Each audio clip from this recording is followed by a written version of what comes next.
Daniel बाब 4। नबूकदनज़र बादशाह की तरफ से तमाम लोगों, उम्मतों और अहले लुगत के लिए जो तमाम रोए ज़मीन पर सकूनत करते हैं, तुम्हारी सलामती अफसून हो।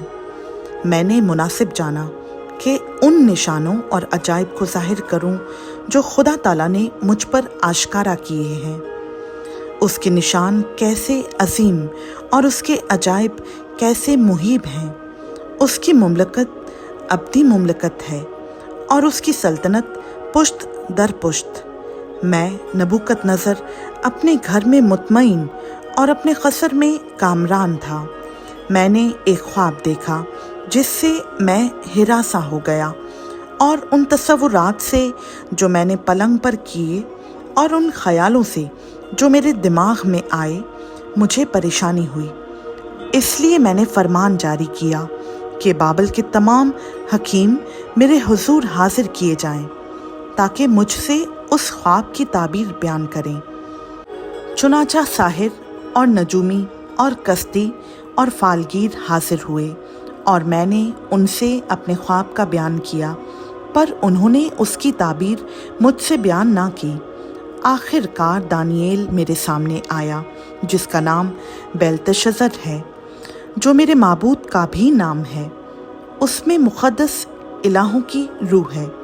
बस मैंने उसके रूबरू ख्वाब का बयान किया और कहा, ए बेल्तशज़र, साहिरों के सरदार, चूँकि मैं जानता हूँ कि मुक़द्दस इलाहों की रूह तुझ में है और कि कोई राज की बात तेरे लिए मुश्किल नहीं, इसलिए जो ख्वाब मैंने देखा उसकी कैफियत और ताबीर बयान कर।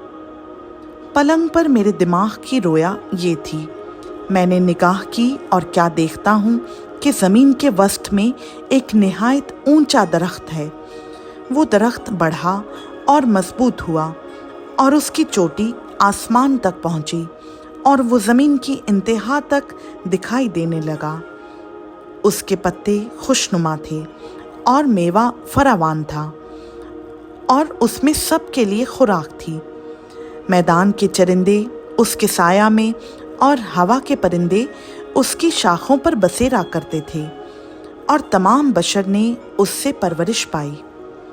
मैंने अपने पलंग पर अपनी दिमागी रोया पर निगाह की, और क्या देखता हूँ कि एक निगहबान, हाँ एक कुदसी आसमान से उतरा। उसने बुलंद आवाज़ से पुकार कर यूं कहा कि दरख्त को काटो, उसकी शाखें तिराशो और उसके पत्ते झाड़ो, और उसका फल बिखेर दो। चरिंदे उसके नीचे से चले जाएं और परिंदे उसकी शाखों पर से उड़ जाएं, लेकिन उसकी जड़ों का कुंदा ज़मीन में बाकी रहने दो। हाँ, लोहे और तांबे के बंधन से बंधा हुआ मैदान की हरी घास में रहने दो, और वो आसमान की शबनम से तर हो, और उसका हिस्सा ज़मीन की घास में हैवानों के साथ हो। उसका दिल इंसान का दिल ना रहे, बल्कि उसको हैवान का दिल दिया जाए, और उस पर 7 दौर गुजर जाएं। ये हुक्म निगहबानों के फैसला से है, और ये अमर कुदसियों के कहने के मुताबिक है, ताकि सब जी हयात पहचान लें कि हक़ ताला आदमियों की मुमलकत में हुक्मरानी करता है, और जिसको चाहता है उसे देता है, बल्कि आदमियों में से अदना आदमी को उस पर कायम करता है। मैं नबूकदनज़र बादशाह ने ये ख्वाब देखा है। ए बेल्तशज़र, तू इसकी ताबीर बयान कर, क्योंकि मेरी मुमलकत के तमाम हकीम मुझसे उसकी ताबीर बयान नहीं कर सकते, लेकिन तू कर सकता है, क्योंकि मुक़द्दस इलाहों की रूह तुझ में मौजूद है। तब दानिएल, जिसका नाम बेल्तशज़र है, 1 साअत तक सरासीमा रहा और अपने ख्यालात में परेशान हुआ। बादशाह ने उससे कहा, ए बेल्तशज़र, ख्वाब और उसकी ताबीर से तू परेशान ना हो। बेल्तशज़र ने जवाब दिया, ए मेरे खुदावंद, ये ख्वाब तुझसे कीना रखने वालों के लिए और उसकी ताबीर तेरे दुश्मनों के लिए हो। वो दरख्त जो तूने देखा कि बढ़ा और मजबूत हुआ, जिसकी चोटी आसमान तक पहुँची, और ज़मीन की इंतहा तक दिखाई देता था, जिसके पत्ते खुशनुमा थे और मेवा फरावान था, जिसमें सबके लिए खुराक थी, जिसके साया में मैदान के चरिंदे और शाखों पर हवा के परिंदे बसेरा करते थे। ऐ बादशाह, वो तू ही है जो बढ़ा और मजबूत हुआ, क्योंकि तेरी बुजुर्गी बढ़ी और आसमान तक पहुंची और तेरी सल्तनत ज़मीन की इंतहा तक। और जो बादशाह ने देखा कि एक निगहबान, हाँ एक कुदसी आसमान से उतरा और कहने लगा कि दरख्त को काट डालो और उसे बर्बाद करो, लेकिन उसकी जड़ों का कुंदा ज़मीन में बाकी रहने दो, बल्कि उसे लोहे और तांबे के बंधन से बंधा हुआ मैदान की हरी घास में रहने दो कि वो आसमान की शबनम से तर हो, और जब तक उस पर 7 दौर ना गुजर जाएं, उसका बखरा ज़मीन के हैवानों के साथ हो। ऐ बादशाह, इसकी ताबीर और हक ताला का वो हुक्म जो बादशाह मेरे खुदावंद के हक में हुआ है, यही है कि तुझे आदमियों में से हाँक कर निकाल देंगे और तू मैदान के हैवानों के साथ रहेगा, और तू बैल की तरह घास खाएगा और आसमान की शबनम से तर होगा, और तुझ पर 7 दौर गुजर जाएंगे। तब तुझको मालूम होगा कि हक ताला इंसान की मुमलकत में हुक्मरानी करता है और उसे जिसको चाहता है देता है। और ये जो उन्होंने हुक्म किया कि दरख्त की जड़ों के कुंदा को बाकी रहने दो, उसका मतलब ये है कि जब तू मालूम कर चुकेगा कि बादशाही का इख्तदार आसमान की तरफ से है, तो तू अपनी सल्तनत पर फिर कायम हो जाएगा। इसलिए ऐ बादशाह, तेरे हुजूर मेरी सलाह कबूल हो, और तू अपनी खताओं को सदाकत से और अपनी बदकिरदारी को मस्कीनों पर रहम करने से दूर कर। मुमकिन है कि इससे तेरा इत्मीनान ज़्यादा हो। ये सब कुछ नबूकदनज़र बादशाह पर गुजरा। 1 साल के बाद वो बाबल के शाही महल में टहल रहा था।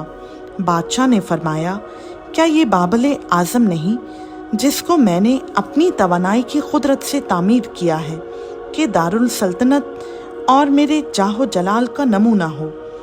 बादशाह ये बात कह ही रहा था कि आसमान से आवाज़ आई कि ऐ नबूकदनज़र बादशाह, तेरे हक़ में ये फतवा है कि सल्तनत तुझसे जाती रही और तुझे आदमियों में से हाँक कर निकाल देंगे, और तू मैदान के हैवानों के साथ रहेगा और बैल की तरह घास खाएगा, और 7 दौर तुझ पर गुजरेंगे।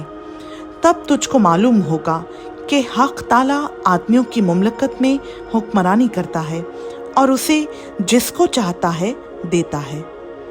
उसी वक्त नबूकदनज़र बादशाह पर ये बात पूरी हुई और वो आदमियों में से निकाला गया और बैलों की तरह घास खाता रहा, और उसका बदन आसमान की शबनम से तर हुआ, यहाँ तक कि उसके बाल उखाब के परों की मानंद और उसके नाखून परिंदों के चुंगल की मानंद बढ़ गए। और इन अयाम के गुजरने के बाद मैं नबूकदनज़र ने आसमान की तरफ आंखें उठाईं, और मेरी अक्ल मुझ में फिर आई, और मैंने हक ताला का शुक्र किया और उस ही अलक़य्यूम की हम्दो सना की जिसकी सल्तनत अब्दी और जिसकी मुमलकत पुश्त दर पुश्त है, और ज़मीन के तमाम बाशिंदे नाचीज़ गिने जाते हैं, और वो आसमानी लश्कर और अहले ज़मीन के साथ जो कुछ चाहता है करता है, और कोई नहीं जो उसका हाथ रोक सके या उससे कहे कि तू क्या करता है।